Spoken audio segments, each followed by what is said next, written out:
Olá pessoal, sejam novamente bem-vindos ao TVZ Channel News. No vídeo de hoje eu quero falar sobre um fenômeno que marcou presença no cenário político nacional dessa última semana: as lágrimas. Primeiro, elas apareceram no discurso de defesa do Eduardo Cunha antes de ser cassado pela Câmara dos Deputados. E depois apareceu na última quinta-feira no discurso do Lula em resposta à acusação que ele recebeu do Ministério Público. Então, aproveitando essa vibe, essa onda de choradeira, de lágrimas na política, eu aproveitei para explicar um pouco para vocês, afinal, o que as lágrimas comunicam? Qual é a função das lágrimas na comunicação das nossas emoções? Ok? Primeiro eu quero deixar bem claro que a função que eu vou apresentar aqui é uma delas. Existem outras, algumas bem complexas de serem explicadas em um vídeo de 3-4 minutos, outras que também são interessantes, mas aqui eu vou me focar no efeito ou na função das lágrimas para a manipulação social. E especificamente falando sobre as lágrimas num rosto triste, porque você pode ter lágrimas de alegria e você pode também ter lágrimas de raiva. Então aqui vamos falar de lágrimas de tristeza, porque foi também o que aconteceu nesses dois discursos políticos. Foram momentos bem drásticos do discurso deles que eles começaram a chorar. Ok? Bom, então falando na função da lágrima como uma manipulação social, eu não quero necessariamente dizer que sempre essa manipulação é intencional, é deliberada, é maquiavélica, é tramada, do tipo, vou chorar para que a outra pessoa tenha isso e faça o que eu quero, tá? Não é necessariamente assim, ainda que quando a gente trata de política, parece que isso é mais a regra do que a exceção. Bom, mas o que eu quero dizer é que, independente disso, as lágrimas manipulam sim a percepção social do nosso interlocutor. Por exemplo, se eu começo a chorar, começo a ficar triste, a chorar aqui, isso vai causar um efeito em vocês diferente se eu estiver triste sem chorar, Quando eu fico triste chorando, com as lágrimas escorrendo, ou até mesmo com o olho avermelhado, que é um sinal também de choro e tal, vocês vão identificar a minha tristeza mais rapidamente. Ou seja, quando um rosto triste tem a presença de lágrima, ele é identificado mais rapidamente como tristeza. Vocês vão considerar a minha tristeza mais intensa do que se não houvesse a presença de lágrimas, E o mais importante, vamos pensar por que as pessoas expressam a tristeza. Uma das principais funções da tristeza em si na comunicação social é você sinalizar que precisa de ajuda, sinalizar que precisa de suporte social, porque você está com algum problema. Ninguém fica triste quando está maravilha, A pessoa fica triste quando tem algum problema para resolver e expressa essa tristeza esperando de alguma maneira que a outra pessoa vá oferecer ajuda, ainda que seja para dizer não, mas espera de alguma maneira que a outra pessoa vá oferecer esse suporte. Isso a gente chama de expectativa de suporte social. Quando existem as lágrimas, este suporte social ele não é apenas percebido como o mais importante pela outra pessoa que está nos vendo, chorando, como também essa outra pessoa tem uma tendência maior a oferecer esse suporte social. Ou seja, se eu começar a chorar com tristeza, tendo a receber mais suporte social de vocês do que se eu apenas ficar triste. Ok? Então, isso é uma manipulação, isso é uma estratégia para potencializar as minhas emoções e conseguir com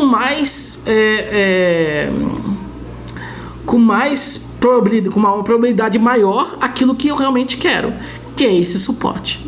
Então você percebe, inclusive, no discurso do Lula da última quinta-feira, ele estava falando normal e a plateia estava tendo uma resposta normal, alguns riam, mas ele só recebeu o apoio mesmo de palavras de ordem e tal quando ele chorou pela primeira vez.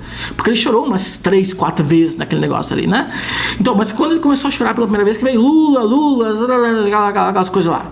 certo?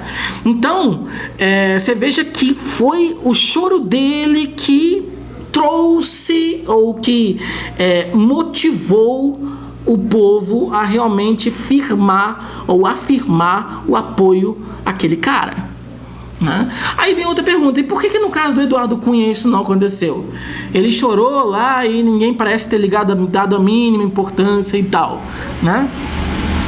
Bom, tem algumas possíveis explicações para isso. Primeiro, a outra pessoa tem que ter um nível de empatia para se comover com o choro alheio. E ali na Câmara dos Deputados, talvez não seja o melhor lugar do mundo para se esperar a empatia de alguém. Não sei, né? É uma possibilidade. Mas uma outra, ainda mais provável, ainda que não seja mutuamente excludente com a anterior, é que eu tenho trabalhos mostrando aqui na referência que eu vou colocar, para que a outra pessoa responda de uma maneira pró-social ao nosso choro, à nossa lágrima, é preciso que aquela outra pessoa tenha um maior senso de conexão com a gente. Ou seja, não basta eu chorar para automaticamente vocês me darem o suporte. Eu vou chorar e apenas as pessoas dentre vocês que tiverem uma conexão afetiva, cognitiva comigo, é que vai me oferecer suporte. E o que faz alguém ter uma conexão afetiva com outra pessoa? Entre as variáveis que contam para esse processo está o carisma, né?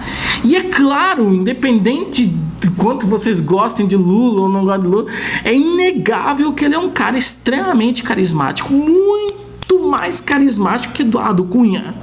Então, quando ele chorou, ele teve o suporte social, né? Quando o Eduardo Cunha chorou, não necessariamente teve esse suporte, porque não tem o mesmo nível de carisma. Ok? Então isso também conta, não é apenas uma questão unidimensional, os dois têm que estar envolvidos nesse processo para ter a relação direita, né? Bom, era basicamente então o meu objetivo, né, com esse vídeo, aproveitar esses acontecimentos que eu acho trágicos, né, porque esse recurso de convencimento, né, que é a lágrima, ele é um recurso muito primitivo. E eu acho que ele geralmente é utilizado em uma última instância, quando a pessoa não tem outro argumento a ser utilizado para conseguir esse suporte das outras pessoas. Ou seja, quando eu me vejo realmente sem saída nenhuma, não tenho nenhum outro recurso cognitivo para angariar suporte social, aí eu choro, né? Porque daí isso mexe com a natureza humana, uma natureza que é universal, vai agir sobre praticamente todo mundo ou uma boa parte das pessoas. Enfim, é uma estratégia que dá certo. Só que é trágica porque, né, ela é muito primitiva, ela é muito infantil. Não quer dizer que ninguém deve chorar. É claro que é importante em vários momentos a pessoa chorar, mas existem contextos para isso, né? E assim, utilizar como parece que foi, né, esse tipo de recurso da comunicação para manipular, né, as outras pessoas ou opinião pública é vergonhoso. É vergonhoso. Enfim.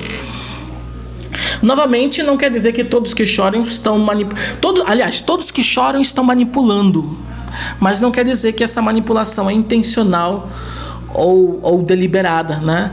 Pode ser simplesmente a pessoa realmente está querendo, aquilo não é maquiavélico, propriamente dito, ok? Aí vai depender de pessoa para pessoa, de traço de personalidade, uma série de coisas. Mas era isso então. Aliás, esse seria um estudo interessante. Será que os maquiavélicos tendem a recorrer mais às lágrimas para convencer as outras pessoas? Não sei, né? Vamos deixar que novos trabalhos venham nesse sentido, né? Que seria interessante, porque está cheio de maquiavélico na política. E isso eu posso dizer não com base no Brasil, mas com base em outros estudos de psicologia política, né? Então, talvez explicaria esse fenômeno que aconteceu na última semana no cenário político brasileiro. Mas, enfim, então essa é uma das funções das lágrimas para nossa comunicação social. Muito obrigado novamente e até o próximo vídeo aqui no TVC Channel News. Valeu!